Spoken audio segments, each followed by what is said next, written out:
दोस्तों, महाभारत का युद्ध जो वर्तमान हरियाणा राज्य के कुरुक्षेत्र में लड़ा गया था, मानव इतिहास में अब तक लड़े गए सबसे भयानक युद्धों में से एक माना जाता है।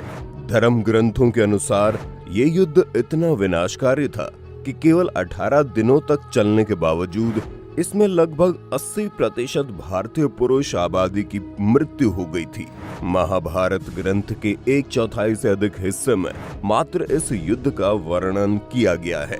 लेकिन महाभारत युद्ध और युद्ध के बाद बाकी बची जनसंख्या के साथ क्या हुआ था, ये सवाल भी बहुत महत्वपूर्ण है कि महाभारत के युद्ध के बाद भारत की क्या गति हुई। दोस्तों, महाभारत की चर्चा सभी करते हैं, लेकिन इस युद्ध के परिणाम की चर्चा बहुत कम की जाती है। इस युद्ध से संपूर्ण भारतवर्ष पर क्या प्रभाव पड़ा, इसकी चर्चा बहुत कम ही हो पाती है। कौरव पांडवों की सेना की जनसंख्या।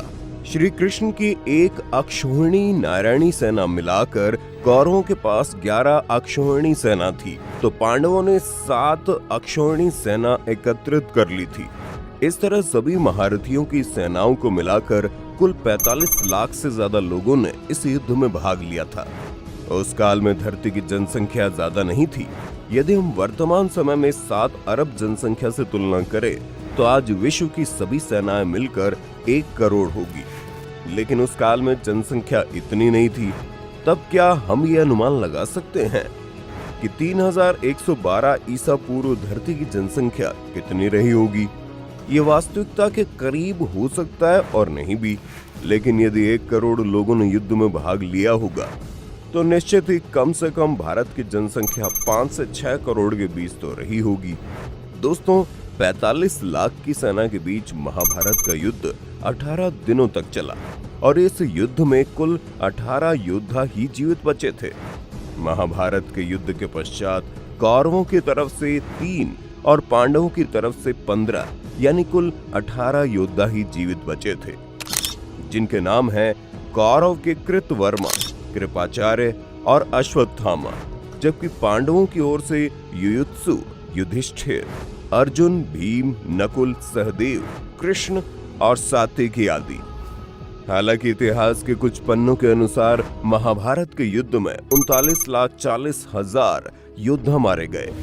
अब आप सोचिए कि 6 करोड़ की आबादी में आधी तो महिलाएं होंगी, यानी कि करीब 2.5 करोड़ महिलाएं। अब बचे 2.5 करोड़ पुरुष, जिसमें से लाखों तो बच्चे होंगे। मतलब ये युद्ध बूढ़े और जवानों ने लड़ा। उनमें से कुछ जवान तो उनके पुत्र ही थे, जिनको कोई पुत्र नहीं हुआ था। दोस्तों, युधिष्ठिर को हस्तिनापुर का महाराज बनाया गया, लेकिन दूसरी तरफ गांधारी एक दुखी त्रस्त महिला के रूप में विलाप कर रही थी। अपने 100 पुत्रों की मृत्यु का शोक मना रही थी। जब युधिष्ठिर को सिंहासन सौंप दिया गया और श्री कृष्ण का हस्तिनापुर से विदाई लेने का समय आया, तब वो गांधारी के पास गए और गांधारी ने श्री कृष्ण को उनके वंश का अंत होने का श्राप दे दिया।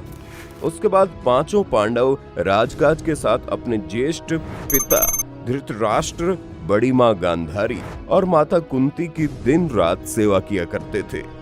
पांडवों की सेवा से धृतराष्ट्र और गांधारी धीरे धीरे अपने पुत्रों के शोक से बाहर आ गए।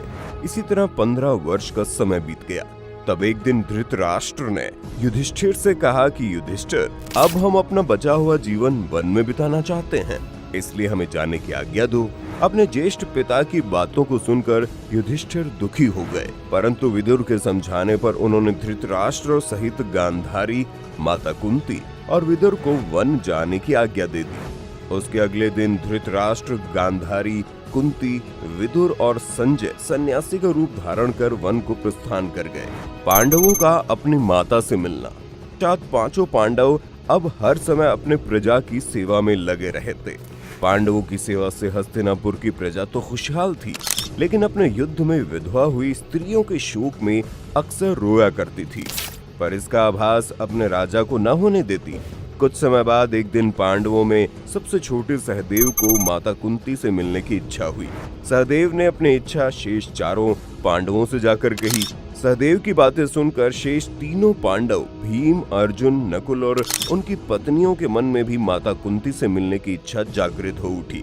ये देख हस्तिनापुर नरेश युधिष्ठिर ने वन जाने के लिए आवश्यक तैयारियां करने का आदेश दे दिया। धृतराष्ट्र, पांडु और विदुर के जन्म की कथा। अगले दिन पांचों पांडव द्रौपदी के साथ वन की ओर चल पड़े। ये देख हस्तिनापुर के निवासी भी उनके साथ हो चले। उन लोगों में वो विधवा स्त्रियां भी थी जिनके पति महाभारत के युद्ध में वीरगति को प्राप्त हुए थे। वन पहुंचकर पांचों पांडव उस आश्रम में गए जहां सभी निवास कर रहे थे। बाकी के हस्तिनापुर निवासी उसी आश्रम के आसपास निवास करने लगे। महर्षि वेद व्यास का वन में आना। कुछ दिन बाद एक दिन महर्षि वेद व्यास उस आश्रम में पांडवों से मिलने आए, परंतु वहां महर्षि वेद व्यास ने देखा कि पांडव सहित हस्तिनापुर के सभी निवासी भी युद्ध में मारे गए अपने परिजनों के शोक में डूबे हुए हैं। ये देख महर्षि वेद व्यास ने सभी से कहा कि आप लोग युद्ध में वीरगति को प्राप्त हुए अपने परिजनों के लिए मत रोइए। वे सभी स्वर्ग या फिर दूसरे लोकों में सुखी पूर्वक निवास कर रहे हैं। वे सभी अपने अपने लोकों में बहुत खुश हैं। परंतु महर्षि वेद व्यास के इन कथनों से भी उन लोगों का शोक दूर नहीं हुआ। तब महर्षि वेद व्यास ने सभी से कहा कि अगर आप लोगों को मेरे द्वारा कही गई बातों पर विश्वास नहीं हो रहा तो आज रात मैं आपको सभी को अपने परिजनों से मिलवाऊंगा। ये सुन पांडवों सहित सभी के चेहरे पर हल्की मुस्कान उभर आई। व्यास का विधवाओं को समझाना। जिस आश्रम के आसपास सभी निवास कर रहे थे वो गंगा नदी के तट पर स्थित था। शाम को सूर्यास्त होने से पहले महर्षि वेदव्यास सभी को लेकर गंगा के तट पर पहुंचे। फिर सूर्यास्त के बाद उन्होंने अपने तपोबल से महाभारत युद्ध में मारे गए सभी योद्धाओं का आह्वान किया। महर्षि के आह्वान से सभी योद्धा एक एक कर गंगा जल से बाहर निकलने लगे। अपने मृत परिजनों को अपने सामने खड़ा देख पांडव सहित हस्तिनापुर के सभी निवासी खुश हो गए। फिर सभी ने अपने परिजनों से बात की। तब जाकर उन्हें विश्वास हो गया कि उनके बंधु बांधव मृत्युलोक के सभी कष्टों से मुक्ति पाकर अपने अपने लोकों में प्रसन्नता पूर्वक निवास कर रहे हैं।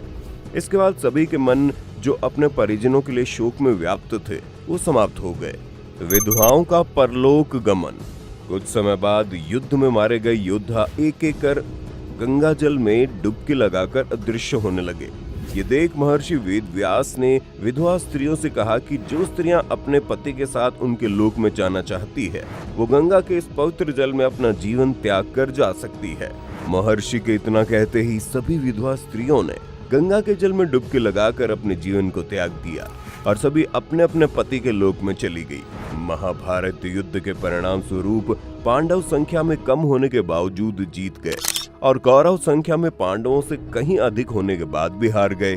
इसका कारण उनके कर्म को माना गया, नीति और अनीति की राह पर चलने को माना गया, विधि के विधान के पक्ष और विपक्ष में खड़े होने को माना गया। पांडव युद्ध जीत गए और श्री कृष्ण ने पांडवों में सबसे बड़े भाई युधिष्ठिर का राज तिलक करा दिया। जानकारी के अनुसार महाभारत के बाद हस्तिनापुर पर पांडवों ने 36 सालों तक राज किया। इस बीच गांधारी का श्राप अपना असर दिखाने लगा और श्री कृष्ण की नगरी द्वारका में एक अशुभ घटना घटी। वहां एक उत्सव के दौरान सभी यदुवंशी आपस में लड़ने लगे और एक दूसरे की हत्या करने लगे।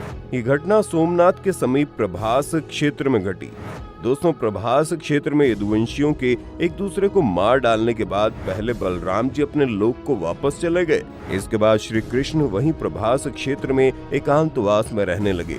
एक दिन वो ध्यानावस्था में एक वृक्ष के नीचे बैठे थे। तभी जरा नाम के एक शिकारी ने गलती से उनके पैर में तीर मार दिया और श्री कृष्ण ने वहां मानव देह त्याग दी। भगवान श्री कृष्ण के वैकुंठ लौट जाने के बाद देव ऋषि वेदव्यास ने अर्जुन को बताया कि श्री कृष्ण और उनके भाइयों का जीवन समाप्त हो गया है। जानकारी के अनुसार श्री कृष्ण जी जिस दिन वैकुंठ को लौटे उसी रात को 12 बजे से कलयुग का प्रारंभ हो गया। वेदव्यास जी से श्री कृष्ण के प्रयाण की सूचना मिलने पर युधिष्ठिर अपने परपौत्र परीक्षित का राज तिलक करते हैं। फिर अपने सभी भाइयों और द्रौपदी के साथ हिमालय की ओर चले जाते हैं। दोस्तों, आपको ये जानकारी कैसी लगी हमें कमेंट बॉक्स में जरूर बताइए। धन्यवाद।